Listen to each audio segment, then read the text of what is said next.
Well, it will not solve 100% of the issues, but it will be a great help to the referee. And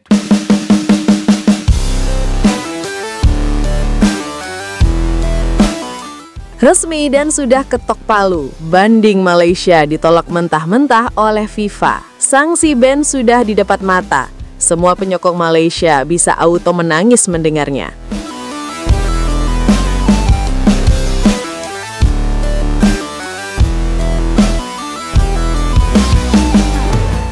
Di dalam ruang yang sepi di bawah terowongan dan dipenuhi banyak nyamuk, tidak ada cahaya, dan hanya suara bisik-bisik kodok dan juga hewan-hewan rayap. Ada sekumpulan penyokong Malaysia yang sedang bertapa, meratapi malu dan bersembunyi sambil berkata, "Kok bisa federasi kami memasukkan dokumen pemain?" Ya, itu hanya kiasan pengantar untuk skrip lanjutan cerita soal Malaysia yang masih tengah diterpa badai. Konon katanya memang kalau ini adalah upaya sabotase dari negara lain. Kalau orang sana sebut NTT dan orang yang tidak suka dengan perkembangan sepak bola mereka. Ya wajar aja sih sebenarnya mereka berucap hello kalau kau melambai, harimau, harimau, harimau Malaya. Min, lu serius kenapa baca skripnya? Oke, nampaknya kali ini para penyokong Malaysia kian tak bisa tidur, makan tak sedap dan bimbang di jalanan. Ada kabar mengejutkan datang, kalau banding yang dilakukan oleh FEM Malaysia tidak menghasilkan apa-apa, alias ditolak mentah-mentah oleh FIFA. Ya, mereka memang punya waktu 10 hari untuk melakukan banding dan verifikasi ulang data pemain. Namun sayang, ditolak.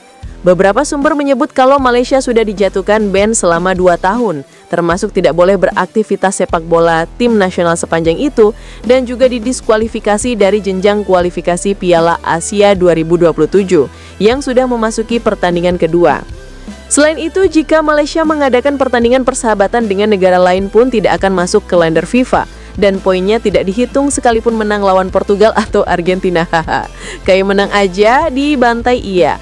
Hal ini mirip dengan kejadian sepak bola Indonesia tahun 2015, yang mana saat itu PSSI dibekukan oleh Kemenpora. Dan alhasil FIFA memberikan sanksi tegas kepada sepak bola Indonesia karena campur tangan pemerintah. Yaps, saat itu Indonesia dijatuhi sanksi ban hampir setahun lamanya dan semua aktivitas sepak bola Indonesia tidak dianggap. Banyak klub yang tidak punya tempat dan Persipura Jayapura saat itu harus mundur dari AFC Cup karena surat FIFA tersebut. Saat itu juga tidak ada kompetisi yang berjalan di Indonesia usai KNB berhenti di tengah jalan. Belum lagi timnas Indonesia yang saat itu harus dicoret dari keikutsertaan kualifikasi Piala Asia 2019 dan juga kualifikasi Piala Dunia 2018. Ya, itu tentu hanya karena Menpora membekukan PSSI. Lantas kalau pemalsuan dokumen, apa hukumannya Bang Messi? Ya, kita tentu tahu kadang FIFA ini juga punya standar ganda. Nggak bisa diharapin dan kadang tergantung negosiasi. Tapi kalau melihat dari fatalnya kejadian yang dilakukan Malaysia, ya wajar saja kalau timnas mereka di-ban 1 atau 2 tahun, lalu didiskualifikasi dari kualifikasi Piala Asia 2027, begitu juga kualifikasi Piala Dunia 2030 mendatang. Tapi ya itu hanya harapan kita. Saat ini memang belum ada kabar resmi yang menyebutkan kalau pihak Malay sudah menerima itu. Hanya saja beritanya sudah berseliweran di media sosial dan banyak orang yang mendukung FIFA.